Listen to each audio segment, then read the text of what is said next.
National sentiment.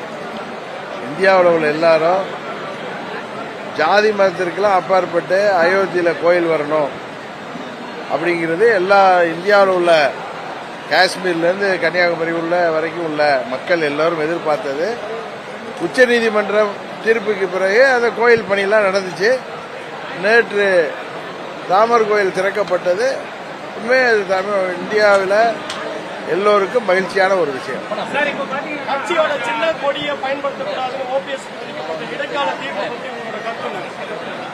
நீதிமன்றம் சொல்லியிருக்காங்க.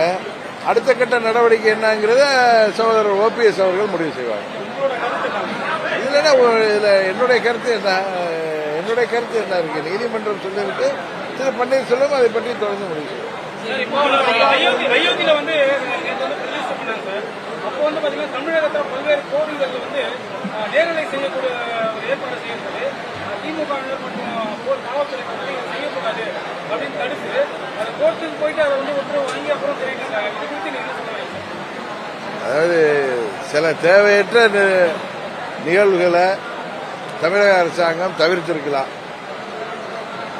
கோயில்களில் அங்கே கோயில் திறக்கிறாங்க. இந்திய மக்கள் அனைவரும் அது ஜாதி மதத்துக்கெல்லாம் அப்பாற்பட்டு உச்ச நீதிமன்ற தீர்ப்புப்படி ராமருக்கு கோயில் கட்டப்பட்டது எல்லோருக்கும் தெரியும். அந்த திறப்பு விழாவை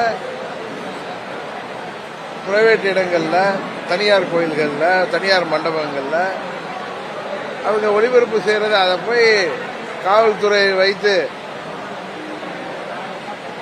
தமிழ்நாடு அரசாங்கம் சிறுபிள்ளைத்தனமாக சில நடவடிக்கைகளை இறங்கியிருக்க வேண்டாம்ங்கிறது தான் எல்லோருடைய கருத்து.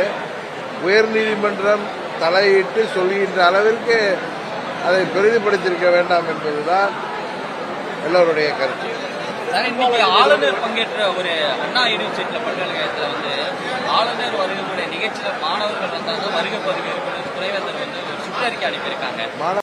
மாணவர்கள் வந்து ஆளுநர் பங்கேற்கும் நிகழ்ச்சிக்கு வந்தாதான் வருகை பதிவுப்படும் ஒரு சுற்றறிக்கை அனுப்பியிருக்காங்க. எப்படி பாக்குறீங்க? இன்னைக்கு நேதாஜி சுபாஷ் சந்திர போஸோட பிறந்த நாள் விழாவை கொண்டாடப்படுகிறது சார். அந்த விழாவுக்கு வந்து மாணவர்கள் வந்து வந்தா மட்டும்தான் வருகை பதிவு செய்யப்படும் அப்படின்னு ஒரு சுற்றறிக்கையை ஆளுநர் துணைவேந்தர் அறிவிச்சிருக்காங்க. மாணவர்கள் அவசியம் வரணும்னு சொல்றாரா?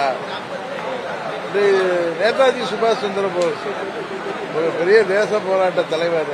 அவருடைய பிறந்த நாள் அன்றைக்கு நிகழ்ச்சிக்கு அவசியம் வரணும்னு துணைவேந்தர் சொல்லி இருக்கலாம். அதுல என்ன தவறு இருக்கு? சார், இப்ப வந்து பாத்தீங்கன்னா சின்னம்மா சொல்லியிருக்காங்க, கட்சியை வந்து ஒருங்கிணைச்சுதான் நாடாளுமன்ற தேர்தல் வெற்றி பெற ஒரு கட்டாயம் இருக்கு அப்படின்னு சொல்லியிருக்காங்க. உங்க கருத்து என்ன சார்? அதாவது அம்மாவின் உண்மையான தொண்டர்கள் அனைவரும் ஓர் அணியில் சேர்ந்து பணியாற்ற வேண்டும் என்பதுதான் எனது கருத்து. அதற்கு தான் திரு பன்னீர்செல்வம் அவர்களும் நட்புக்கரம் நீட்டியிருக்கிறார். அதுபோல அம்மாவின் உண்மையான தொண்டர்களாக தங்களை ஏற்றுக்கொண்டிருப்பவர்கள் ஓர் அணியில் இணைவதன் மூலம் வருங்காலத்தில் அம்மாவின் ஆட்சியை அமைப்பதும் தேர்தலில் வெற்றி பெறுவதும் எளிதாக இருக்கு என்பது அம்மாவின் தொண்டர்கள், உண்மையான தொண்டர்கள் கருத்து.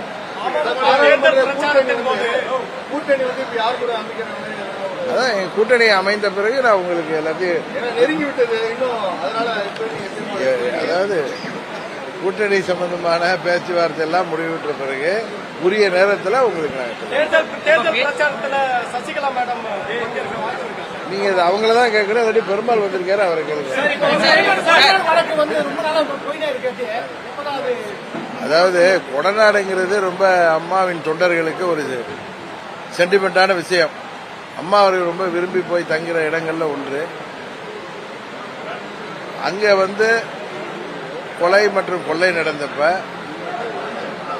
அது சம்பந்தமான சாட்சியங்கள் எல்லாம் அழிக்கப்பட்டு விட்டதாக காவல்துறை சொல்றாங்க. காவல்துறை தொடர்ந்து அந்த குற்றவாளிகளை கண்டுபிடிப்பதற்காக முயற்சி செஞ்சிருக்காங்க. அது அந்த முயற்சியில அவங்க வெற்றி பெறணுங்கிறது தான் நமது எல்லோருடைய விருப்பம். சார், இப்போ விஜயகாந்த் மறைவுக்கு பிறகு தேமுதிக வந்து நாடாளுமன்றத்தில் பெருவாரியான இடத்துல வந்து வெற்றி பெறும் ஒரு இது இருக்கு சார். அதை பத்தி நீங்க கருத்து என்ன இருக்கு? ஒரு அலை இருக்கிறதுனால வந்து வெற்றி பெறுவாங்க பெரும்பாலான ஒரு கருத்து இருக்கு. ஒரு கருத்து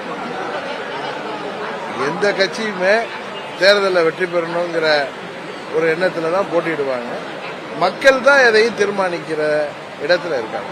சார் இப்போ உங்களுடைய கூட்டணி பாஜக சர்க்கிள் இருக்கும்போது இந்தியா கூட்டணி சர்க்கிள் வருமா சார்? எங்க கூட்டணி என்னங்கிறத இல்ல தனித்து போட்டிடுவோமாங்கிறது, ஏன்னா தனித்து போட்டியிடும் தயாரா இருக்கும்னு சொல்லிட்டு இருக்கோம். கூட்டணியில பேசிட்டு இருக்கோம். அது கேளுங்க, இல்ல கூட்டணி எல்லாம் நான் சில கட்சியோட பேசிட்டு இருக்கோம். அதுல உரிய முடிவு எடுத்த பிறகு நான் உங்களுக்கு சொல்றேன்னு சொல்லியிருக்கேன். அது நிச்சயம் சொல்லுவேன்.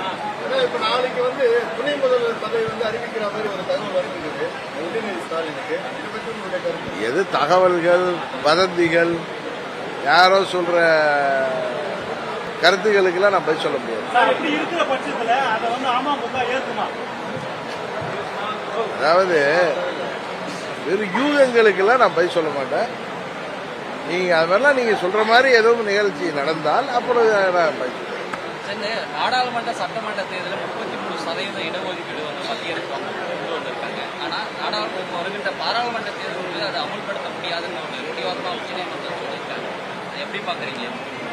இந்த பாராளுமன்ற தேர்தலுக்கு கிடையாதுன்னு உச்சநீதிமன்றம் சொல்றாங்க. உச்சநீதிமன்றம் சொல்ற கருத்தை நம்ம போய் என்ன சொல்றோம்? ஒன்றிய அரசு பதில் சொல்றாங்க. அவங்க அதுக்கு தயாரா இருக்க மாட்டாங்க. அதனால இருக்கலாம். அரசாங்கம் தயாரா இருக்கணும். சார், இப்போ கட்சிகளை எல்லாத்தையும் ஒருங்கிணைச்சா யார் தலைமையில் இருக்கும் வாய்ப்பு இருக்கு? முதல்ல கூட்டணியில உறுதியாகட்டும் சார், அதுக்கப்புறம் அதை பற்றியெல்லாம் பேசுவோம். இல்லை சார், இப்போ அதிமுக உள்ளிட்ட கட்சிகளை ஒருங்கிணைச்சா யார் எந்த கட்சி? அதிமுக இருக்கு சார். ஆமா, சின்னமா சொல்லியிருக்காங்க எல்லா கட்சியும் ஒருங்கிணைச்சா. அவங்க சொல்றதை நீங்க அவங்கள்ட்ட தான் கேட்கணும். நாங்க எந்த காரணத்தை கொண்டு அதிமுகவோட கூட்டணிக்கு போறோம். பழனிசாமி தலைமையில் உள்ள கட்சியோட நாங்க கூட்டணி போறோம்.